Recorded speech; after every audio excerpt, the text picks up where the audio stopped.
Hello traders, welcome to another video. In this one we'll be making an intra-week update.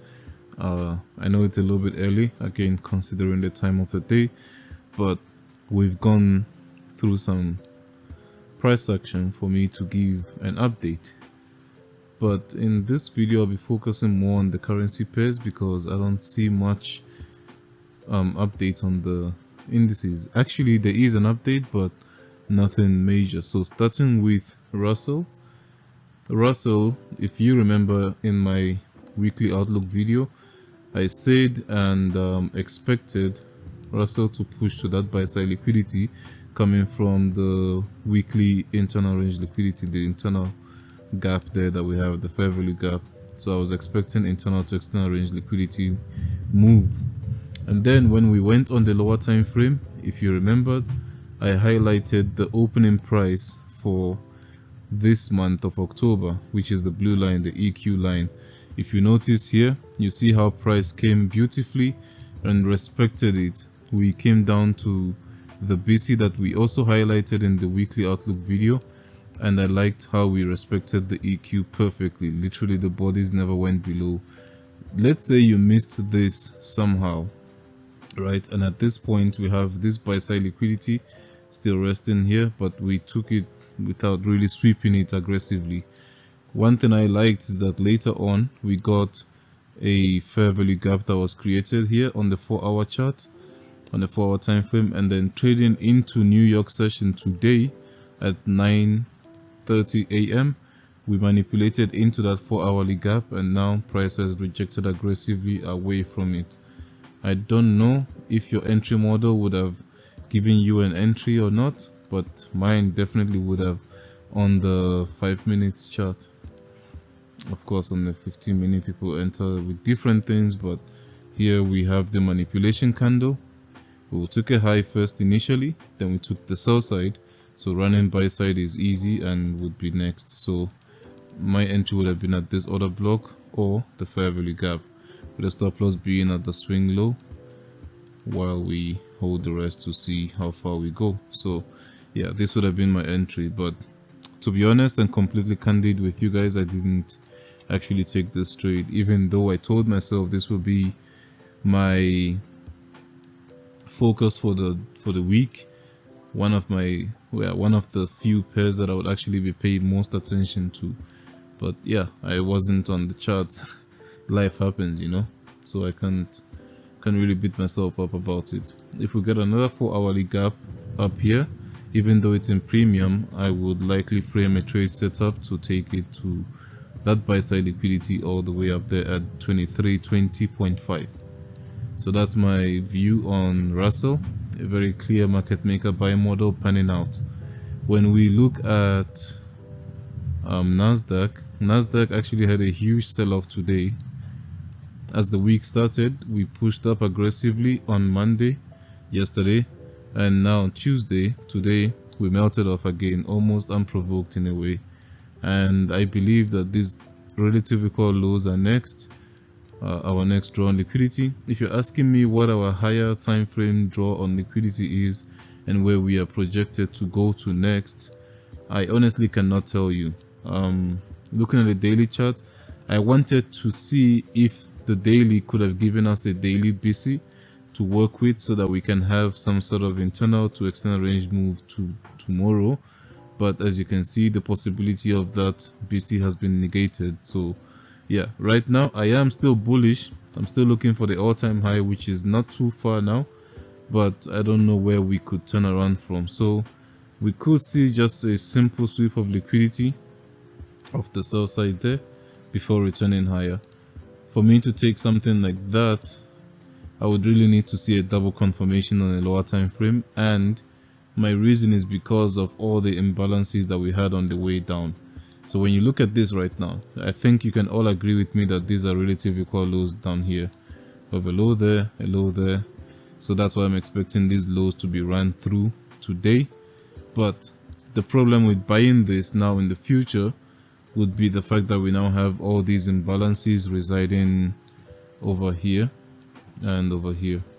So it's not going to be the easiest low resistant liquidity run to try and push up.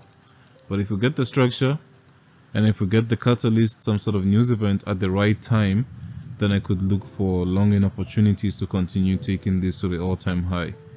So yeah, right now I believe we're just taking a little bit of liquidity, a little bit of manipulation, and we could look for an expansion soon or later on in the week. Talking about the week, this is how the weekly profile looks so far. That's Friday, price action, just a consolidation. Monday, we opened up there. There is actually the new week opening gap right there. So Monday, midnight, we opened up, manipulated higher, had an SMT at the highs where S&P 500 was able to take the highs while NASDAQ was not. And now we came to the midnight price, displaced lower. I would like to see the low from Monday to be swept.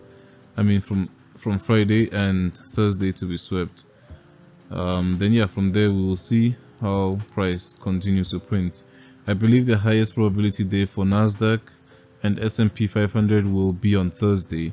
Not just because there is a news event on Thursday, but because statistically speaking, Thursdays seem to bring a higher probability setup on the indices. So yeah, on the index futures. So I'll say observe and see what Thursday has in store for us. If you're looking to trade NASDAQ or S&P 500 or even the Dow, but primarily these two.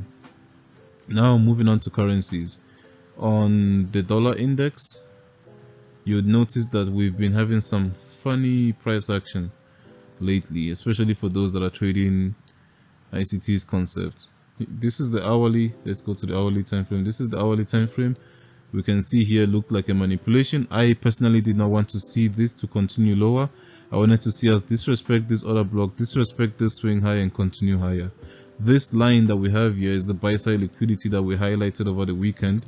The one that I told you guys is the only buy side liquidity that I see in premium of the range. So yes, we did not tap into this daily gap over here. Yes, we didn't manipulate lower in the first half of the week as I expected us to. But right now, with the rejection that we're getting, I don't even want to see this daily BC get tagged tomorrow in order for us to push up. I would like to see an expansion, a continuation from here onwards. I know it's already going into the PM session, but I'd like to see a continuation going into London and of course tomorrow. So going back to the hourly time frame, we can see we created multiple inefficiencies to the downside, making people want to now finally switch to sells. But as we can see now, it's already going to New York PM session, and we're already expanding higher with gaps being created along the way. So I want to see us have this is the opening price, new week opening price, right? I would like to see us have a high of the week somewhere here after taking that buy side liquidity on Thursday, maybe even tomorrow, Wednesday, before finally getting a clear displacement downwards, a very clear one that on the 4 hour it's undeniable, you know, a clear displacement to the downside, a shift in structure from the 4 hour perspective. I know this is a daily PDRA, but I am also working with the monthly charts PDRA. This huge purple area is the monthly time frame. So normally I'll be waiting for the daily to confirm, but I don't mind seeing a confirmation setup on the 4 hour. By confirmation setup, I mean I'd like to see us close below a swing low firstly, right? So let's say this ends up being a swing low right here. I'd like to see a closure below a swing low, a creation of a fair value gap, a CB in this case. So we get a CB retracement, push down, second CB, that's my confirmation. The fact when we get the second fair value gap is the time that I would say I believe now that price has now switched from being bullish to bearish. So this is what I would look to enter, the second fair value gap right here. So yeah, that's my view on dollar index. I would like to see the high created here. I would like to see this buy side liquidity swept. The second thing I wanted to point out, something very interesting for tomorrow. We have GBP's CPI news event, and fundamentally speaking, we are looking to take sells on GBP pairs. I'm not sure if it's going to align with the technicals that we have on the charts. I'm not sure if it's going to align with what we see and what we trade overall, right? But fundamentally speaking, I'd like to see sells on pound pairs, everything to do with GBP. Something interesting I find that's actually happening right now, and it's a bit of a coincidence, but yeah, when we switch back to the daily time frame, if you watched my video, you would know that I was looking to see if the body could be tagged, right? The opening price, this specific line of the daily order block could be tagged, sweeping this high, which we did today, and we pushed very deep, actually deeper than I thought we would. We actually went to the closing price to make a high of day. No, we didn't even touch it, but we went close to the closing price of this bullish candle. But yeah, the point is that we tapped the body. That was where I was looking to enter. I think I had a setup that looked something like this. My stop loss at the high of the order block and my TP at the 1.3 level, 1.3 psychological level. And yeah, this was my trade idea. So I didn't get in on this. I entered on EU instead because of the weakness. But tomorrow, with the CPI news event we have, I am going to be watching this high right here to possibly hold. So I don't know where structure is going to be tomorrow, but so far I'm already seeing very good structure right now. The first thing we had is a liquidity sweep on top there. So I'm going to clear this daily order block because we don't need it anymore. I've already showed you guys now. We got a liquidity sweep up there. We can call that a turtle soup. But before all that, we actually took all this liquidity residing here. So we got a proper sweep of liquidity, clearing all this consolidation. And now what we have done is we have a market structure shift with a fair value gap. This to me, if we can get a retest of these bodies right here, this specific price, which is 1.30763, if we can get a retest of this level, I can look for selling opportunities. So I'm not telling you to sell again. I don't know what to do with your own money because it's yours. You worked hard for that money. Nobody can tell you what to do with it. But this would be what I could be framing as a selling idea for tomorrow. I'm not sure how much will consolidate. I'm not sure how much the dollar would move because as we can see, the dollar is already expanding to the upside, which means GU could just continue expanding to the downside. But if I was looking to sell this, I would ideally like to sell from that specific level that I just drew out there. To make it bolder, let's change our colors and make it pop. So of course we don't have a fair value gap yet because this candle is still going to close only in 45 minutes. So I'm just assuming that we have closed already and this is the fair value gap that we created. I would like to see a retest of that line, then a continuation down to the 1.3 psychological level. That's what I'm wanting. Let's actually just make this 1.3 flat. So yeah, this is my trade idea.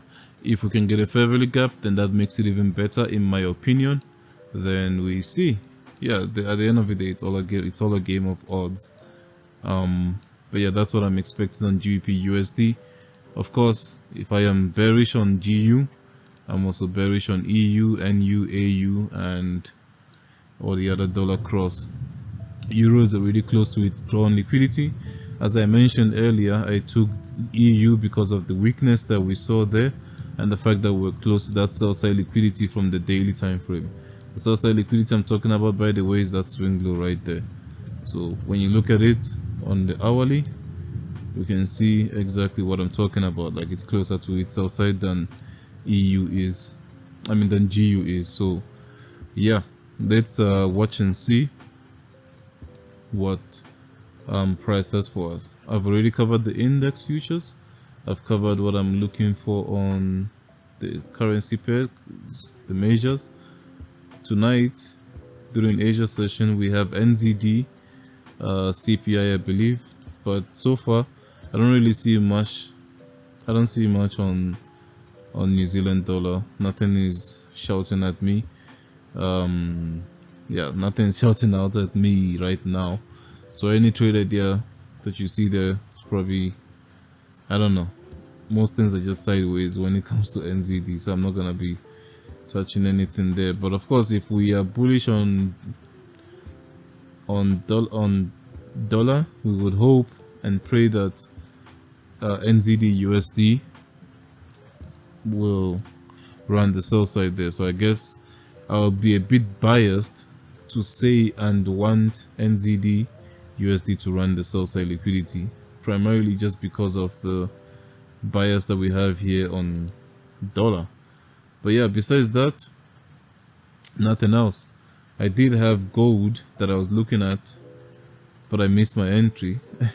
Well, I didn't miss my entry. It didn't actually tag me in on the entry that I wanted. I was a bit greedy, I guess you could call it that. I wanted this exact order block. It's a daily internal to external range move, nothing crazy.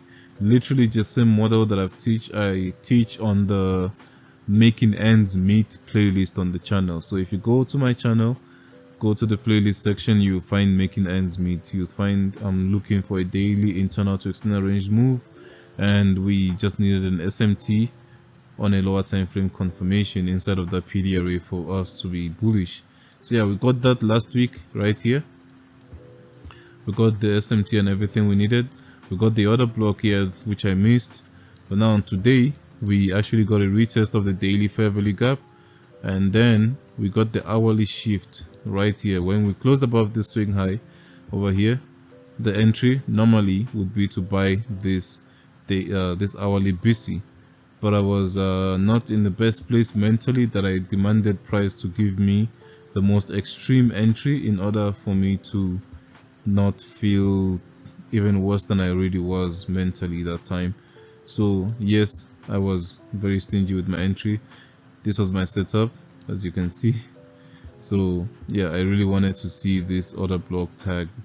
But right now, if we are playing a continuation move on gold, we would look to see that the second fair value gap that was created should support price higher.